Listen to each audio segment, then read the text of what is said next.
ಸ್ವಾಗತ. ನಾನು ಶ್ರುತಿ ಪಾಟೀಲ್. ನಾನು ಕನ್ನಡ ವಿರೋಧಿ ಅಲ್ಲ. ಕೊನೆಗೂ ಕನ್ನಡಿಗರನ್ನ ಕ್ಷಮೆ ಕೇಳಿದ್ದ ಕಟ್ಟಪ್ಪ ಸತ್ಯರಾಜ್. ಎಸ್, ಕನ್ನಡ ಹೋರಾಟಗಾರ ವಾಟಾಳ್ ನಾಗರಾಜ್ ಹಾಗೂ ಕನ್ನಡ ಪರ ಸಂಘಟನೆಗಳ ವಿರುದ್ಧ ಲಘುವಾಗಿ ಮಾತನಾಡಿದ್ದ ತಮಿಳು ನಟ ನಿರ್ದೇಶಕ ಸತ್ಯರಾಜ್ ಕೊನೆಗೂ ಕನ್ನಡಿಗರನ್ನ ಕ್ಷಮೆ ಕೇಳಿದ್ದಾರೆ. ಈ ಬಗ್ಗೆ ಅಧಿಕೃತವಾಗಿ ಹೇಳಿಕೆ ಬಿಡುಗಡೆ ಮಾಡಿರೋ ಅವರು, ನಾನು ಯಾವತ್ತೂ ಕನ್ನಡ ವಿರೋಧಿ ಅಲ್ಲ. 9 ವರ್ಷಗಳ ಹಿಂದೆ ತಮಿಳುನಾಡಲ್ಲಿ ಕಾವೇರಿ ನೀರಿಗಾಗಿ ಹೋರಾಟ ನಡೆಯುತ್ತಿದ್ದಾಗ ನಾನು ಪ್ರಚೋದನೆಗೊಂಡು ಭಾಷಣ ಮಾಡಿದ್ದೆ. ಅದರಿಂದ ಕನ್ನಡ ಭಾಷಿಗರಿಗೆ ನೋವಾಗಿದ್ರೆ ನಾನು ಕ್ಷಮೆ ಯಾಚಿಸುತ್ತೇನೆ ಎಂದು ಹೇಳಿದ್ದಾರೆ. ಜೊತೆಗೆ ಇನ್ನು ಮುಂದೆ ನಾನು ಕನ್ನಡಕ್ಕೆ ಮತ್ತು ಕನ್ನಡಿಗರಿಗೆ ಯಾವುದೇ ಹೇಳಿಕೆ ನೀಡೋದಿಲ್ಲ. ದಯವಿಟ್ಟು ಬಾಹುಬಲಿ 2 ಕರ್ನಾಟಕದಲ್ಲಿ ಬಿಡುಗಡೆ ಮಾಡಲು ಅನುಮತಿ ಕೊಡಿ ಎಂದು ಕಟ್ಟಪ್ಪ ಸತ್ಯರಾಜ್ ಹೇಳಿದ್ದಾರೆ. ಇನ್ನು ಸತ್ಯರಾಜ್ ಅವರು ಏನ್ ಹೇಳಿದ್ದಾರೆ ಅನ್ನೋ ವಿಡಿಯೋನ ನೀವು ಒಮ್ಮೆ ನೋಡ್ಕೊಂಬನ್ನಿ. ನೋಡಿದ್ರಲ್ಲ ವೀಕ್ಷಕರೇ, ಕೊನೆಗೂ ಸತ್ಯರಾಜ್ ಕ್ಷಮೆಯನ್ನ ಕೇಳಿದ್ದಾರೆ. ಇನ್ನು ನಿರಂತರ ಸುದ್ದಿಗಾಗಿ ನೋಡ್ತಾ ಇರಿ ಫಿಲ್ಮಿ ಬಿಟ್ ಕನ್ನಡ. ಹಾಗೆ ವಿಡಿಯೋನ ಲೈಕ್ ಮಾಡಿ, ಶೇರ್ ಮಾಡಿ ಅಂಡ್ ಫಿಲ್ಮಿ ಬಿಟ್ಗೆ ಸಬ್ಸ್ಕ್ரைப் ಮಾಡಿ. நடிக்கவும் என்னை அணுகினார்கள். நேரமின்மையால் நடிக்க இயலவில்லை. 9 வருடங்களுக்கு முன்னால் நடந்த அந்த கண்டன கூட்டத்தில் நான் பேசிய அந்த வீடியோ பதிவை யூடியூபில் பார்த்ததாலும், நான் பேசிய சில வார்த்தைகளால் கன்னட மக்களின் மனம் புண்படுவதாக அவர்கள் கருதுவதாலும், அந்த சில வார்த்தைகளுக்காக 9 வருடங்களுக்கு பிறகு நான் கன்னட மக்களிடம் என் மனப்பூர்வமான வருத்தத்தை தெரிவித்துக் கொள்கிறேன்.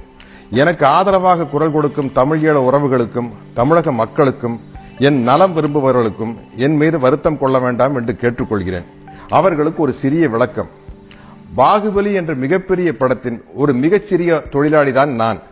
என் ஒருவனுடைய செயலின் பொருட்டு, சொற்களின் பொருட்டு பல ஆயிரம் பேர்களின் உழைப்பும் பணமும் விரயமாவதை நான் விரும்பவில்லை.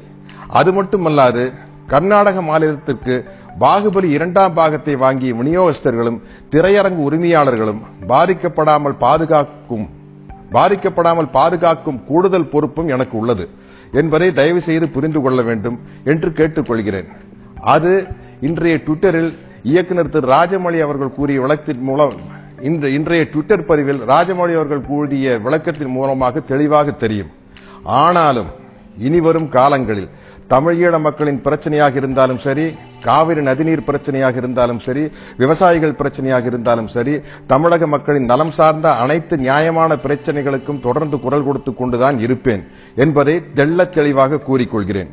இப்படி நான் கூறுவதால், இந்த சத்யராஜை வைத்து படம் எடுத்தால் எதிர்காலத்தில் தொல்லைகள் வரும் என்று கருதும் தயாரிப்பாளர்கள் தயவு செய்து இந்த சாதாரண சின்ன நடிகனை தங்கள் படங்களில் ஒப்பந்தம் செய்ய வேண்டாம், என்னால் நஷ்டமடைய வேண்டாம் என்று மிகவும் தாழ்மையுடன் கேட்டுக்கொள்கிறேன். ஏனென்றால் ஒரு நடிகனாக இருப்பதை விட, இறப்பதை விட எந்தவிதமான மூட நம்பிக்கையும் இல்லாத ஒரு தமிழனாக இருப்பதும் இறப்பதும் தான் எனக்கு பெருமை, மகிழ்ச்சி. எனது மனப்பூர்வமான வருத்தத்தை ஏற்றுக்கொண்டு பாகுபலி படத்தின் 2ஆம் பாகத்தை வெளியிட ஒத்துழைக்குமாறு கன்னட மக்களை அன்புடன் கேட்டுக்கொள்கிறேன். என் உணர்வுகளை புரிந்து கொண்டு எனக்கு உறுதுணையாக நின்ற தமிழீழ மக்கள், தமிழின உணர்வாளர்கள், தென்னிந்திய திரைப்பட நடிகர் சங்கம், தமிழ் திரைப்பட தயாரிப்பாளர் சங்கம், தமிழ் திரைப்பட இயக்குநர்கள் சங்கம், தென்னிந்திய திரைப்பட தொழிலாளர்கள் சங்கம், என் நலம் விரும்பிகள் அனைவருக்கும் நான் எனது மனமார்ந்த நன்றியை தெரிவித்துக் கொள்கிறேன்.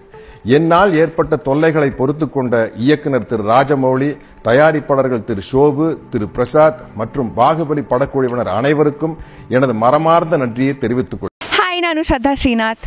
ಸ್ಯಾಂಡಲ್ವುಡ್ ಸುದ್ದಿಗಳಿಗೆ ಹಾಗೂ ನನ್ನ ಫಿಲ್ಮ್ಸ್ ಬಗ್ಗೆ ಏನಾದರೂ ಅಪ್ಡೇಟ್ಸ್ ಬೇಕಂದರೆ ಫಿಲ್ಮಿ ಬೀಟ್ನ ನೋಡ್ತಾ ಇರಿ ಹಾಗೂ ಯೂಟ್ಯೂಬ್ ಚಾನಲ್ಗೆ ಸಬ್ಸ್ಕ್ರೈಬ್ ಮಾಡಿ. Thank you.